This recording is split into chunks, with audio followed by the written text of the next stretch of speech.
Being trans in America is getting scarier by the day. What states are and aren't safe for trans people is starting to be very up in the air, as they all have individual rates of crackdowns on trans rights. Some states have become battlegrounds where the rights of trans people are constantly being won back and taken away, or challenged in court, but the court challenges never actually make it anywhere, and yet the trans people living in those states are just have this looming over their head all the time. It's made knowing where to live, or even being able to afford where it's safe to live, very difficult for trans people.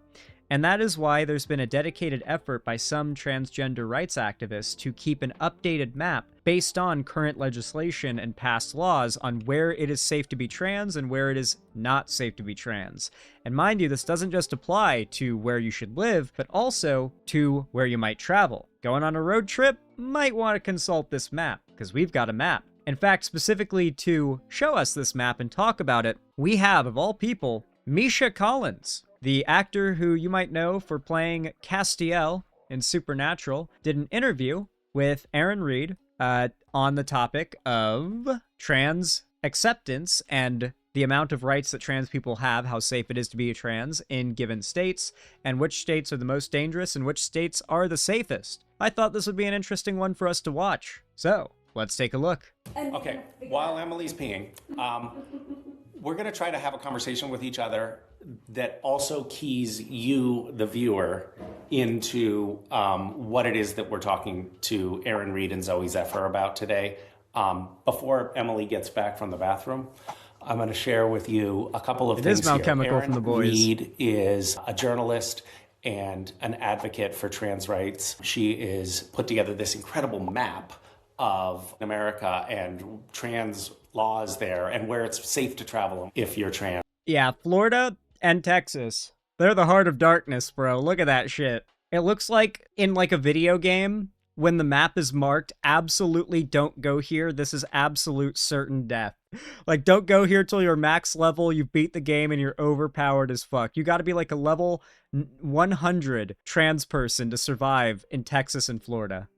And her wife, Zoe Zephyr, is a member of the Montana legislature. She is a leading voice for trans rights in America and obviously in the State House in Montana as well. But these two women are inspiring and really leading the charge of keeping trans rights on the front burner. And now here comes Emily. So last week, Kansas sent letters to people who have on their license a different sex than the sex assigned at birth.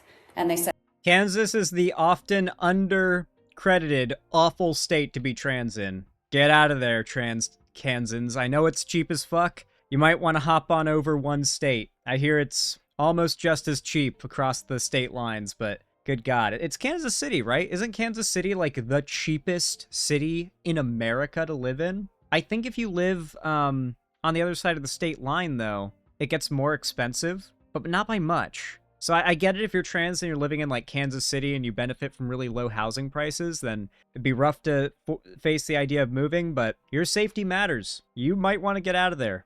Your licenses are now invalid immediately. You can't even drive to the DMV anymore with your license because it's invalidated. And also some bathroom components, which are, I think, ridiculous and scary and potentially really consequential for people. And you and I. In Florida, they made it illegal for trans women to use the bathroom of their preferred gender identity, and a woman named Marcy Rankin went to the Florida, I think it was literally like, it was either like the state courthouse or like the governor's office or something like that, went into the main lobby and used the bathroom, the women's restroom, got arrested, spent her time in jail, got out on bail, and then was facing her court date where they were going to decide whether or not to send her to prison for breaking that law. And we brought her on stream, and she did the whole circuit of podcasts and stuff and going on, progressive shows and whatnot to raise awareness. But the bathroom stuff is very real. Like, I've had someone on stream who has gone to jail because they used a woman's bathroom as a trans woman in Florida. It is not just an idea or a, oh, what if type thing. It has been happening for over a year at this point. That has been the law in Florida. I've talked about like not really understanding how is this a tool for what really are these types of attacks. And so it just feels infuriating and counterproductive on so many levels. And baffling. Right. Just baffling. It's like, what are we doing? Right. What are we doing? Okay. Without further ado. Both of your names floated back up to us recently, apropos of the Kansas initiative and letter that went out. And so it just seemed like really good timing to check in and say hi and meet you and hear a little bit about what's happening specifically. Yeah, and the legislation that you're talking about, for people who are watching who don't know, in Kansas, in the state now, you're not allowed to have a driver's license or a state ID that shows any gender identity other than your sex at birth. Yeah. So the way that this new law works, they passed it and immediately it invalidated trans people's IDs from across the state. So it made it put a lot of trans people in Kansas in a very difficult position, because you have to drive to the DMV to get your updated driver's license, but it was invalidated overnight. A new Kansas law takes effect requiring transgender people to use public building bathrooms corresponding with their sex at birth. It also requires trans Kansans to use birth gender on driver's licenses. And so you can't. It's just insane how many hoops we're putting trans Americans through to solve a problem that doesn't exist, a non-existent problem. There's not even a hint of a problem. The fundamental premises that they've used to argue there's a problem aren't true. And yet we're passing laws that make trans people's lives harder to solve those non-existent problems. You can't drive to the DMV to get your updated driver's license without breaking the law. I know that Lyft had to offer like free rides to a bunch of trans people across the state to get to the DMV. On top of that, this law is being challenged right now. And as a trans person, you have to make a difficult decision. Do you go and turn in your driver's license and hope that the lawsuit, goes your way? Or do you hold on to that driver's license and hope that the lawsuit goes your way? This is the letter that was sent to transgender Kansans Thursday. About 1,700 driver's licenses will need to be changed, and new birth certificates will have to be issued for up to 1,800 people. Yeah, you wind up... Quite disturbing that the state of Kansas knows who the trans people are and how to send them mail. Are we not worried about that? Because I fucking am. In a situation where the states are trying to make it increasingly hard to update your license as a trans person, update your identification. And so if you say, well, right now the law is in effect, I can't drive, it sucks, but I need to go swap my license back. Well, even if you win the court case, even if trans folks are upheld in the end, it's now the state can say, well, we did that, but now we're going to do another bill and it's going to be harder to update your license again. And you find yourself saying, well, it actually might be better for me if I hold my license. I think about how these intersect with the other attacks. If you look at in Montana, where I'm from, where I serve in the House of Reps, last week, I spoke on the governor's amendments to Senate Bill 99, which banned gender-affirming care. We saw a lot of attacks on trans folks, but even more than that, we saw attacks on the judiciary, because it was about consolidating power and figuring out how to do that. And we're seeing at the federal level the attempts to sort of deal with which lawyers can pass the bar. Like, how do you handle lawyers getting certified in various states? Figuring if they can make it harder to get lawyers across and only get those they want across, they can keep these laws up, the anti-trans laws upheld. The Supreme Court tackling the heated debate over whether transgender girls should be able to participate in girls' and women's sports. Anti-trans, The sports stuff is it feels like the right trying to keep the conversation on something esoteric and unimportant. You'll never convince people that trans women should, be able to compete against cis women in sports until you've gotten them on board with, the fundamental basis of trans acceptance. You can't get someone on board with, who thinks that being trans isn't real to believe that. It's like trying to get people who believe that being gay is an immoral lifestyle choice to agree to a vote to make gay marriage legal. The way that we moved on that issue as a culture was by educating people on what it actually is to be gay. And then people warmed up more to the idea of policy. that is more in line with a respect for gay people that had now been implanted within our society through, dissolving away that ignorance. So that's what we have to do. We have to actually make serious ground convincing Americans that they are wrong about trans people, not just to educate them, but that they were wrong about trans people because they've been misinformed now. Like, it seems like now everybody knows about trans people, and what they know is bad stuff, negative stuff, lies, and we have to deprogram the programming. Not only rhetoric, but policy has been such a galvanizing force for the right in the last decade, really, but it's like coming to a head now. And like, why is that so potent for them? Why is it so important? Why have evangelical Christians glommed onto this particular issue so vehemently? Do you feel like you have a good sense of that underlying, like, why is this an effective tool? And not just a tool for those in power, but like, how is that really resonating at the community level? Yeah, so, I have spent the better part of like my 5 years doing journalism at exploring this question and seeing all of the different threads and where they connect and what the history is and why we're in where we are right now. And what you can do is you can go back to Obergefell, which is whenever the gay marriage fight happened, and LGBTQ people won that fight. We won the right to marriage. And I think a lot of people saw that as sort of like the end, we got our goal and everything was done. But what a lot of people don't realize is that the groups that were on the other side of that fight, your Heritage, Alliance Defending Freedom type people, they didn't just... Ooh, I love the Alliance Defending Freedom mention. Not enough people talking about those motherfuckers. Stop. Like, that wasn't the end of the fight. The very next year, they pushed the North Carolina bathroom ban, which passed a year later, and banned trans people from bathrooms across the state. And so, that particular bill, it failed. It ended up becoming a terrible sort of scourge on North Carolina, and they ended up, voluntarily dropping the law because it was such an unpopular law at the time. North Carolina lawmakers announced a deal to repeal the bathroom bill. That means, sounds like some people have been holding it for about 6 months. But the groups that were responsible for the current wave of anti-trans panic were in place before Obergefell.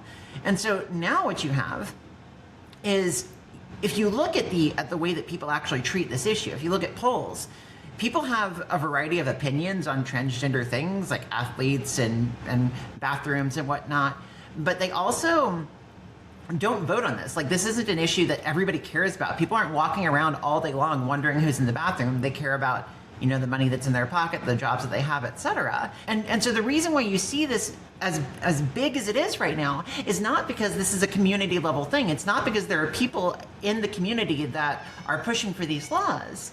It's that the biggest Republican donors, the billionaires, the ones who really are the engines behind Republican Party success in elections, you're talking about Thiel, Musk, all of the Heritage Foundation, Alliance Defending Freedom types, people with war chests that are measured in the billions.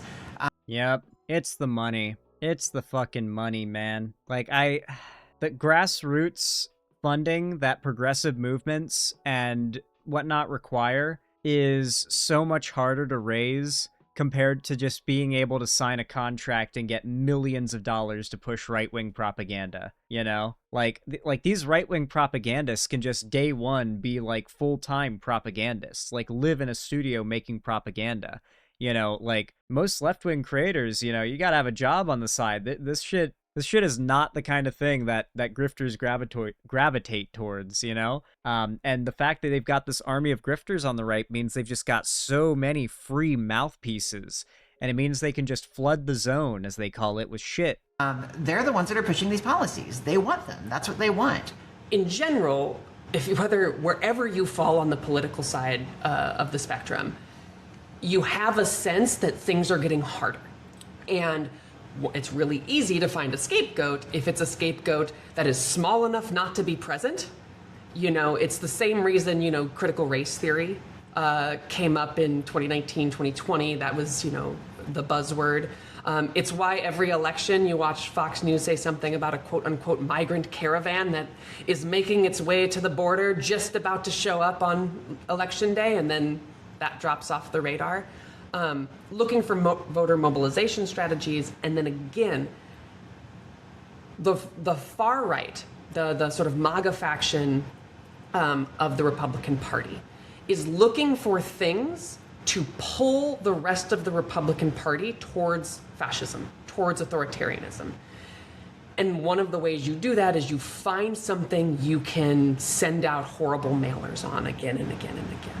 We were talking yesterday about this, the sort of sum total of all the little wars, and that the sort of collective villain that is sort of brought to life in all of those little bits and pieces, which is it's sort of like the things that people do care about, cost of food and gas and access to things, right? Like the real micro, oftentimes economic impact on people's lives. It can be hard to draw a line from that to some of these little pieces. But when the boogeyman in the story that has negatively impacted your pocket is also tied to a value system that then feels threatening, it creates this narrative of all of this, woke agenda aspect has created an environment that is a threat to your value system, your way of life, and consequently your opportunities and the money you have to take care of your family and make your decisions. I want to name something. That's a really good way of putting it. That was really good. Like, you see this everywhere, too. It's infected everything. The gaming community is one of my favorite examples. Notice how most of right-wing propaganda about video games now is that the woke people are infesting video games as a culture and as an industry, and they are forcing their politics into the games, which is ruining them and making their quality go down. And thus, as a gamer, your way of life, your hobby, your interest is being ruined and destroyed by wokeness. It's under threat, a threat that you need to fight back against. We're seeing the same effect take place across society, where people are becoming more and more irrational about trans people because they have been sold the idea that all of their problems are caused by all these different scapegoat groups, whether it be immigrants or trans people or gay people or whatever religious minority they want to target of the week. Doesn't matter. There's got to be some other that can be to blame, because if we deal with that other group, then their problem is solved, right? There's no inherently flawed system that we have to account for and perhaps try to come up with solutions or reforms to make things better. There's just a group that's like gum in the system, gumming up the works, making things not work right. We just got to get rid of the bad apples. It's very disturbingly familiar, isn't it?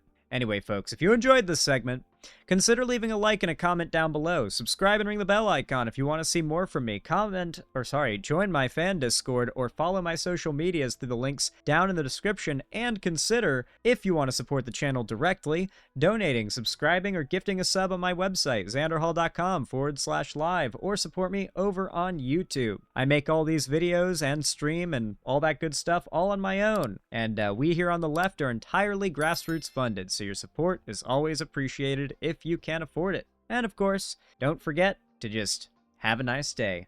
Thanks for watching.